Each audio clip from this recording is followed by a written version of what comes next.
Okay, welcome to the final episode of Totally Clutch for 2020.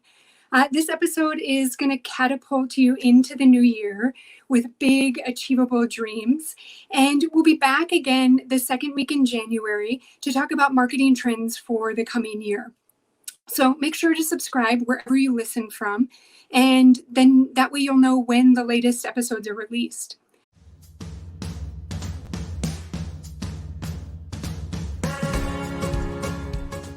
I'm Angie Veman with Clutch Businesses, and before we dive in, I want you to think about how much money you dream about your business making.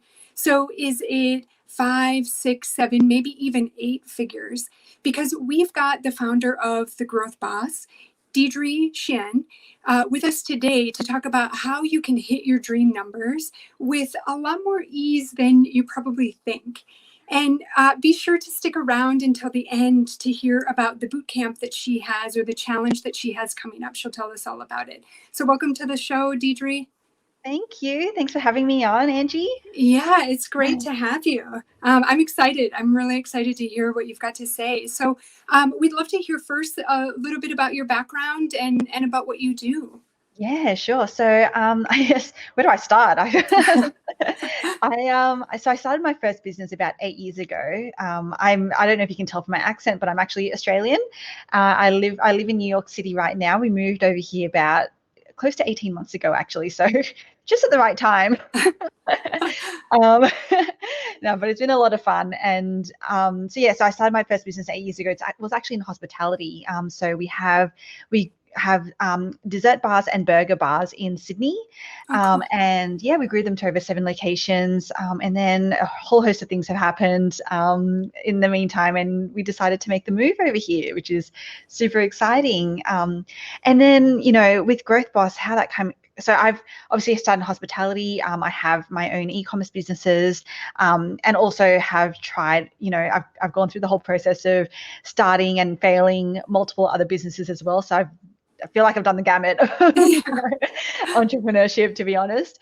And I think, with Growth Boss, I just really wanted to be able to provide the kind of support that I wish I had had when I first started my business, because I just remember those days of feeling incredibly lonely, of almost feeling claustrophobic in a way. Like in my store, I had a brick and mortar store because it was in hospitality. And I just remember those days when we were doing like only $100 a day, $200 a day, maybe a handful of coffees here and there. And it was just unsustainable. And it was like seriously the loneliest time, I think. So I just got to this point in my life, in my career, and I was like, I now want to give back, and I want to help other entrepreneurs not have to feel like that, be able to have a strategy to actually grow their business. That's awesome. So, yeah, and I guess I kind of jumped like 20 steps ahead. So the Growth Boss is really focused on helping businesses grow to 7 figures. Is that right? Yeah, 6, 7 figures. It really depends on what goals our entrepreneurs have. We do focus on e-commerce businesses predominantly, because it's just such an exciting, cool space to be in. Oh my gosh, it's growing so fast. It's super fun. It's super cool, super fun.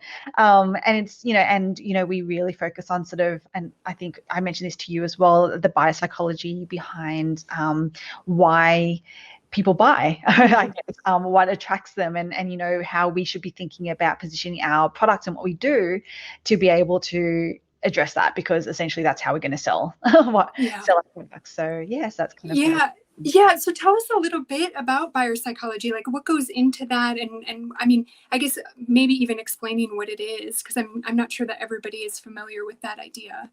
Yeah, for sure. So I was actually did a session this morning. It was really about kind of, when we think about the marketing messages that we have to, so many times, and I've been guilty of this as well, so I totally get it. We tend to start with almost the logical things, what are the features, what are the benefits of what it is that we're selling, because we think that that's how we have to actually convince someone to buy. And there is a part that does play a part for sure, but we always miss out on this opportunity to actually tap into the emotions first, because emotions is really ultimately what makes people take action. And what goes into that is a whole host of things, but predominantly, if you can think about how do you almost paint the picture for someone.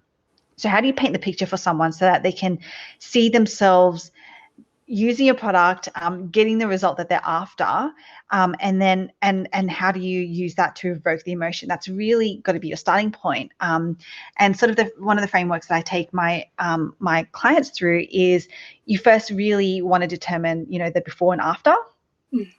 For all of our products, we all have a starting point. So where are our customers now? And then where do they want to be? Where do they want to get to? And that's regardless of whether we have what we call like a painkiller product or a vitamin product. There's always going to be a starting point and an after point that our customers want to get to.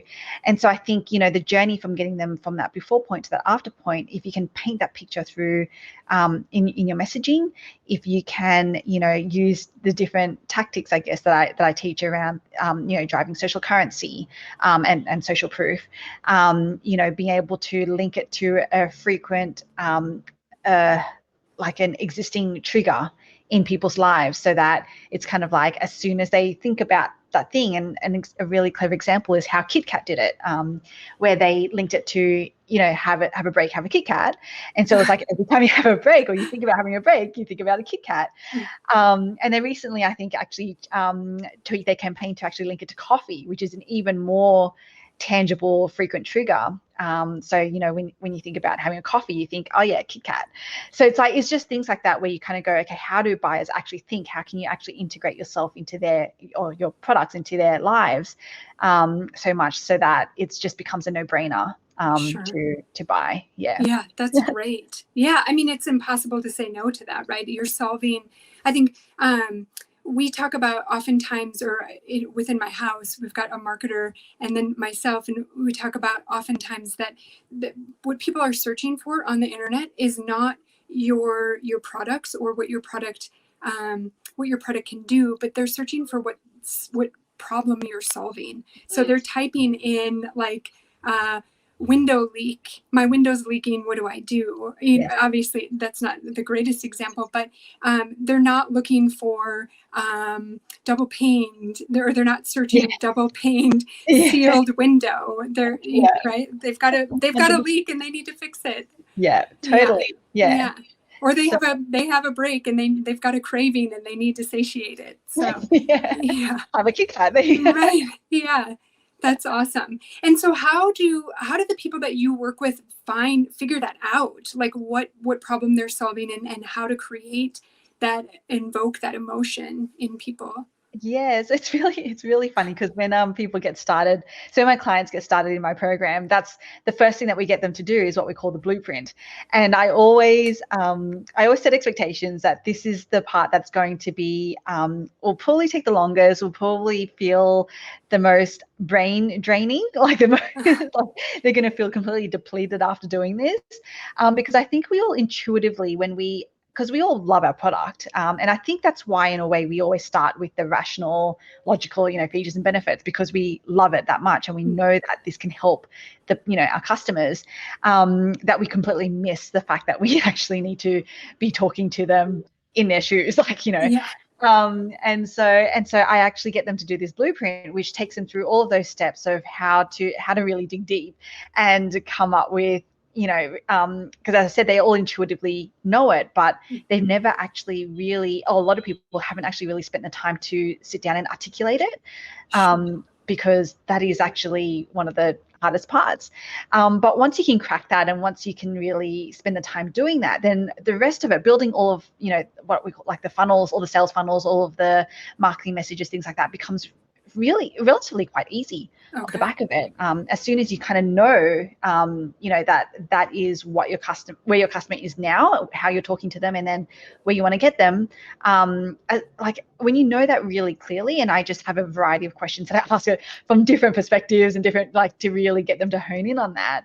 Once they get that, it's a massive amount of clarity that is actually so freeing in a way, because it's like, oh wow, that's what I've been trying to build. Yeah. That's the business I've been trying to build. Okay, now we can go out and really supercharge it. Yeah, So I can totally see that too. Because I think one of the things that business owners struggle with is creating content and messaging that that they're sending out to their customers or potential customers. And I think it's like it is so draining for them to try and figure out what to say and how to say it. And I think it's probably that way. Now that you've said that, it's probably that way because they're coming at it like the emotion's gone for them as well, right? And that's not very fun to write about. yeah, Emotionless stuff is not very fun to spend yeah. your time doing. So Yeah, exactly. Because you're completely right. Because we've all gone through that journey ourselves, right? Like we have this business idea and we get really excited about it because we're like, oh my God, like, how is no one doing this? Or people are doing this, but they're not doing it the way that I want to do it. So you go through that emotion, and so you feel all the things already by the time that you actually start your business. You set up your store, you've spoken to manufacturers or suppliers, or you're making things yourself. You go through all those motions. You've lost the thing that got you started in the first place. Yeah. Well, it's not that you've lost it, but you've kind of been buried amongst like all the things that you've had to do. So we just help kind of like bring that to life again, and just really go like, if you remember why you even started in the first place. And I love founder stories, especially when they're trying to solve a problem that they themselves had. When you go back to that and you go, okay, well, where were you? Where were you at that point? And then where did you want to go? Or where was your loved one if you were solving a problem for someone else in your family or friend? And then where did they end up being? Like, when you can really start to hone in on that, then and bring that back to the fore, then hopefully you actually really start to fall in love with marketing. Which is what I tell all of my clients. They have to fall in love with marketing. Yeah. They don't have a business, unfortunately. Yeah. And it's meaningful marketing that you're asking them to fall in love with, right? It's not cheesy, salesy. Exactly. Yeah. Exactly. Everything that I teach, and the whole strategy that I coach my clients through is all about building human connection. And the reason why is because we don't want to feel salesy. We don't want to feel slammy. We don't want to feel spammy. Like, we don't want to feel all those things. At some point, you need to ask people to buy, because that's the only way that you're going to actually get money in the bank. But you want to do it in a way that is authentic and it's true to you, true to your message, true to the contribution that you actually want to be providing to the world. And the way that you do that is through building human connection. So that is actually the whole foundation of everything that all of the marketing the marketing strategy essentially that we help build is all rooted in human connection. Yeah. That's great. So is that where most businesses get stuck from, or are held back from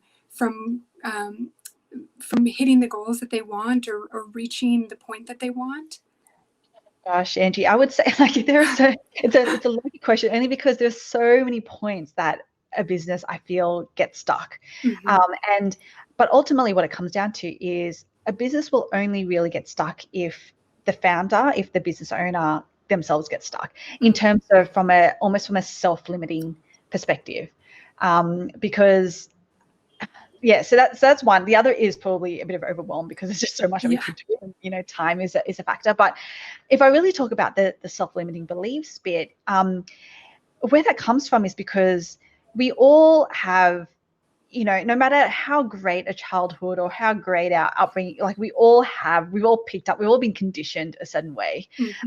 I know myself, I was really fortunate because my parents, moved from Malaysia to Australia when I was a baby, to give me and my brother a better life, a better education, more opportunities, all this. So I was really fortunate in that way. But what that meant was that I was conditioned to achieve. I was conditioned to do constantly, and nothing was good enough. And it's not that my parents ever told me that. I mean, sometimes I feel like they probably did. Right.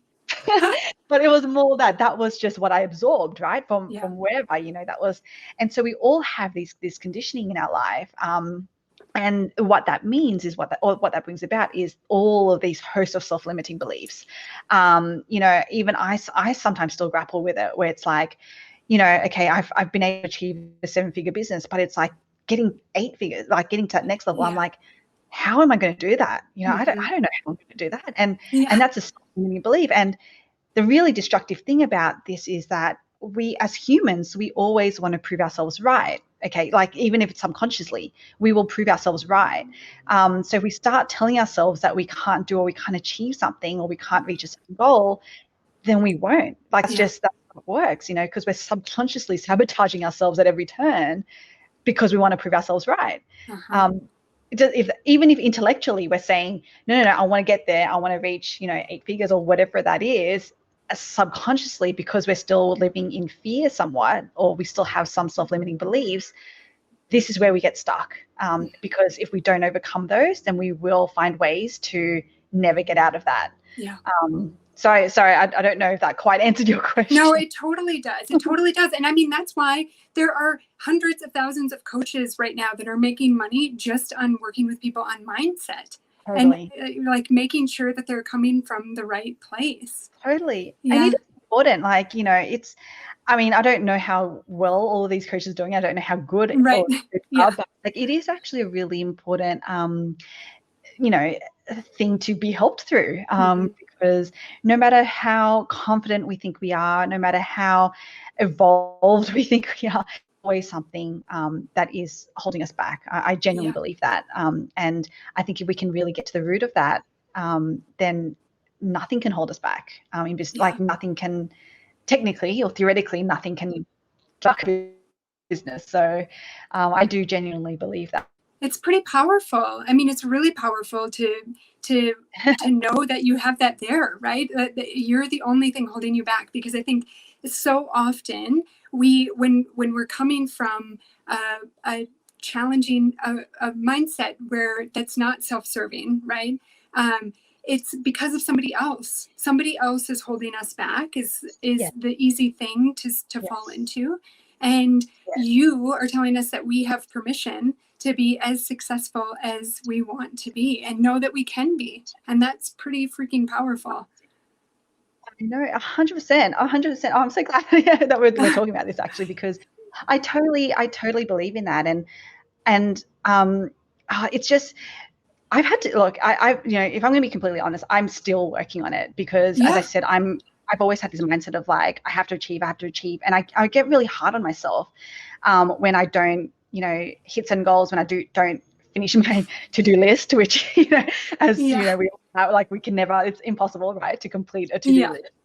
And I've had to actually learn to give myself grace. I've actually had to learn to be, to find compassion for, and that starts with myself, like definitely be compassionate with others. But if you can't be compassionate with yourself, then you can't be compassionate with others. Right. And so I'm still going through that journey myself of, of being okay with, okay, I haven't been able to absolutely complete everything. I feel like I've run out of time. I feel overwhelmed sometimes with all of the things that, I have to do or I have to help people with. And it can get a lot. And, to be honest, that's why we've kind of structured the Growth Boss Academy, like the program, the way that we have was to cut through that overwhelm, to be able to go, it's okay, it's okay to forget about, a lot of the stuff, because I think, and especially when you're in e-commerce, you're getting told you have to be on social media, you have to be on Pinterest, you have to be running ads, you have to be doing SEO, you have to be doing all of these things, and that's overwhelming. So the way that we've actually structured the program is forget about, just focus on building out one funnel at a time. And we'll get you there. We'll get you on all the things that you have to be doing, but you need to just focus and you need to cut through that overwhelm, get rid of it so that you can actually get things done. That's really the only way that we can actually get things done as humans. Yeah, that's actually really a powerful reminder. Business is all about growth. Like, so if you want to make 7 figures, you don't have to be making 7 figures today. It's like, if you want to be making 7 figures by the end of the year, that's then great, but build to that. So you're starting from where you are right now, and you will incrementally grow to that point that you 100%. want to, but it's not going to happen, and it doesn't need to happen right now. So you don't have to have every funnel in place today.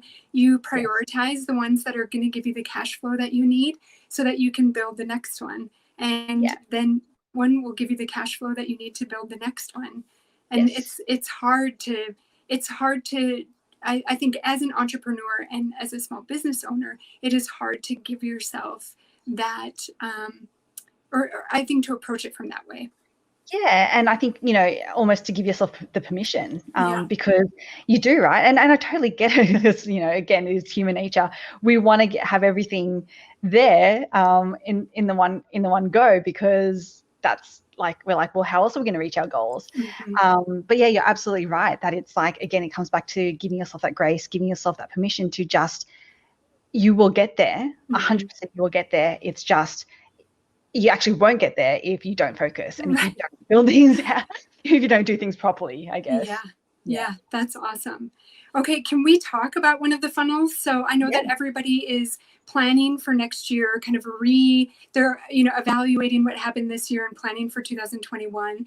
And a lot of people then are starting to work on their marketing and their marketing budgets and advertising budgets. So can we talk about Facebook ads and, or maybe not Facebook ads specifically, but like, where do you see people spending, or let's say wasting the most money on ads, and maybe what they should be doing instead? So we don't have to be super negative, but Yeah, so this is actually a super important question because I talk to a lot of new entrepreneurs, and I always ask the question, what have you been doing so far to drive traffic? And a lot of people, if they are, fortunate to have the money, Facebook ads is the logical place, because, and it totally makes sense because, with over 2 billion people, etc., on there, like, that is a place that's going to have the most people to be advertising to. But I think what people don't, it's actually quite complicated to run ads on Facebook. There's a whole host of things that you need to know. So everything from how to set up your audiences, how to create the best copy, the best creative to stop the scroll, and then the copy to actually get people to click through, all the metrics behind that. So it is actually quite complicated. And if you're doing it for the first time, you might want to get a bit of help doing that, whether that's a course or coaching or you probably want to do it rather than getting an agency. I wouldn't recommend getting an agency to begin with because you want to know how this works first, and then you can definitely outsource it. But unless you know how it works, how are you going to know what you're holding someone else accountable to, right? Sure, that's awesome. Yeah. So that's the first thing. But I think the mistake that people do make with going straight to ads is that they don't know, and especially for new businesses, is that they don't know who their audience is. Yeah. Because you might have a hunch, you might have a hypothesis, but and that's totally cool if you have a lot of money to spend and to waste on ads, then cool, go for it, right? But a lot of us are pretty short on money, so that's actually not the path I would go down first. The path that I would go down first is to actually start with organic outreach. And from there, and it does, to set expectation, yes, it does take a lot of time. It does take a lot of resilience. It is definitely not the easiest thing to do. But if you can get this right, if you can build your audience with the right people because they are qualified, because you've actually had like one-to-one conversations with them, and they're purchasing from you. So you've built up a really good base of buyers who are the right buyers. And then when you take that and you put money behind that into ads, that's when the magic happens. Okay. That's when you actually get the biggest bang for buck. So that's why I say if you cannot get organic outreach right, then you are going to be spending a ton of money on ads. You won't be able to get ads right unless you spend a ton of money on it. Okay. Yeah. So does that answer your question? Yeah, it totally does. And I think, it's helpful too, because I think a lot of people think that advertising is like a magic bullet. They just throw some money at it and the people will come. I mean, I've thought that before. I've built things and tried to just rely on advertising. And it doesn't work, probably for exactly the reasons that you've said. So that's super helpful. That's what I find anyway. That's kind of what I find a lot of businesses do. It's exactly the same as you said. They think it is the magic bullet, and unfortunately, it's not. Yeah. It's really not. Yeah. Sorry. No, it's so great. It's so helpful, and I mean, I think at times we all know these things, and like having a reminder is priceless. So, Yeah, and some of it we don't know, right? But Yeah. yeah, okay. So now you've got a challenge coming up, or it actually just started today, right? Yeah. Yeah. Do you want to tell us about that? Yeah, sure. It's 3-day challenge. It's completely free. It's super exciting because we're talking about how to take your audience from cold to converted in 3 days, and we have a whole bunch of bonus sessions as well that we're doing. One is on Facebook ads, actually. Okay. Yay. And the strategy behind that. But essentially, what I'm going to be, what I do in this challenge is I take people through the exact strategy, the exact roadmap that I help my growth bosses actually implement in my program. So it's super exciting. It's super cool. A lot of content, a lot of new, almost counterintuitive content, like things, as you said, that we probably might intuitively know, or something, or things that are like, oh, I've been told otherwise, and that's the reason why it doesn't work, or Yeah. the thing that I've been trying doesn't work. So yeah, so it's super cool. So yeah, sign up. I think that the link is on there, www.thegrowthboss.com/challenge. We started today, so there's definitely plenty of time to catch up. But yeah, I'd love to see people jump in. Yeah, awesome. And I just signed up for it, so I'd love to see some of the listeners join me. And I don't know. I mean, if enough people from here join, maybe we can do a follow up with some people and talk about kind of what happened, Yeah, how we all sure. benefited from it. Yeah, I'd love awesome. it. Awesome. Cool. Well, I want to thank you so much for joining us today. And I know that this was so helpful. I mean, I know that we covered a lot, but I also know that it was really impactful. So I really appreciate that and appreciate all the insight. So with that, I guess since this is our final show for the season, for the year, I want to wish everybody a happy new year. And thank you so much for listening. And I know that 2021, whether you join the challenge or not, is going to be amazing. And we'll be back to start it with you the second week in January. Again, we're going to be focusing on the marketing trends for 2021. And so kind of building off of what we're already talking about a little bit here, you know, what was happening in 2020, what were people focusing on marketing wise and advertising wise, and what can we expect for 2021. So thank you so much, and yeah, enjoy.